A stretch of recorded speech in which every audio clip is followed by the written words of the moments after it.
This past weekend. One more call here. Here we go. My name is Nicole. I'm 34. My boyfriend is 40. And he's struggling really hard with alcoholism. And I know you've struggled. And Thanks for calling, Nicole. I'm sorry to hear about your boyfriend. Sorry to hear about that. What's up? I've tried everything. Nothing's working.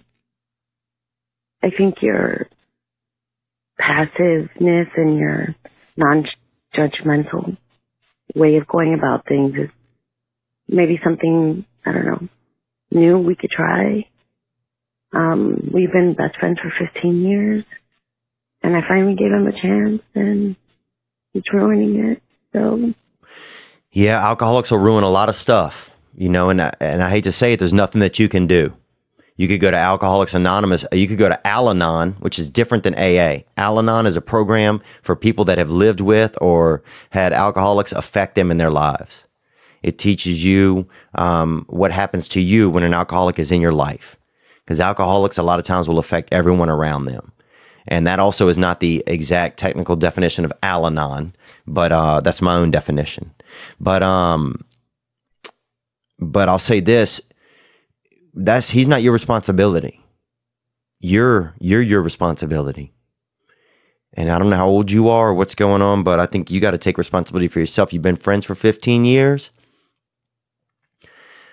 You know, if he's an alcoholic, he's not going to be able to take care of himself, and he's not going to be able to take care of you. So I think, I think you need to keep a distance, maybe. I think you should keep a distance. You know, sometimes, the good thing about being a friend of an alcoholic is that you have a chance to actually really affect them. And you'll know what's right or not. But you can't expect to, if you're trying to fall in love with an alcoholic or get them to shape and, turn your life into a heart shape, I just don't know if that's feasible. And I don't think that it's a safe idea. They say when you get into AA, you shouldn't even get in a relationship for the first year.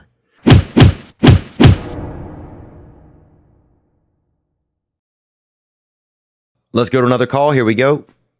Hey, Theo. This is Alex from Boston. So this past weekend, I went up to upstate New York for my sister's graduation.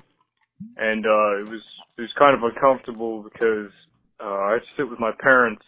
And as my sister was graduating, her boyfriend actually came and sat next to us. And so my sister is 19, and her boyfriend is 39 years old. Wow, that 19 and 39. You know what can happen? My mother was 32 when I was born. My father was 70, so there's 38-year difference. So I could meet a 9-month-old right now, and not be interested in a creepy way, but, be looking out for the future. And that would be the same, when that 9-month-old turned 32, that would be the same equivalent of my mother and father. But let's hear more right here, Paul. So 20-year difference. And this has been going on for a while. And needless to say, my dad was pretty pissed. The dude was trying to make small talk with us the whole time, and it just didn't go so hot, man. So, I just had to sit there, and I was just like, come on, man. Like, he's trying to ask me about how I'm doing and all this shit, and it's just like, come on. And I don't really know what to do about that whole situation.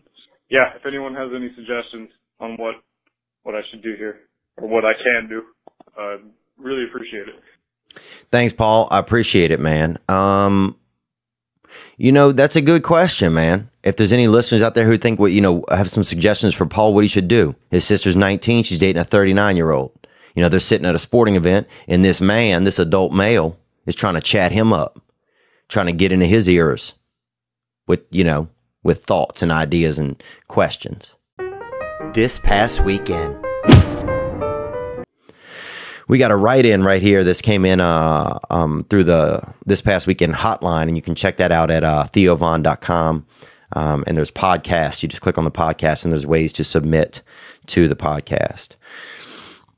Here's what this person said. I'm hitting the hotline with something from deep down in all the feelers. Here's the deal. I'm a 31-year-old secret. At the time I was conceived, my gay mother was doing coke with my birth father. She wanted a kid. He was married with kids already, but my mother promised him that I'd be kept a secret. 31 years later, still a secret. Would you seek these people out if you were me? Would you let the cat out of the bag to potentially meet your real brothers and sisters? Look forward to hearing your input, my friend. Thanks for the laughs and that beautiful head of gender-neutral hair. Dustin. Thanks for checking in, Dustin. You know, you were conceived by a gay mother and a father on cocaine. Boy, I bet you were probably born in about maybe 8 weeks, huh? 31 years later, you're still a secret.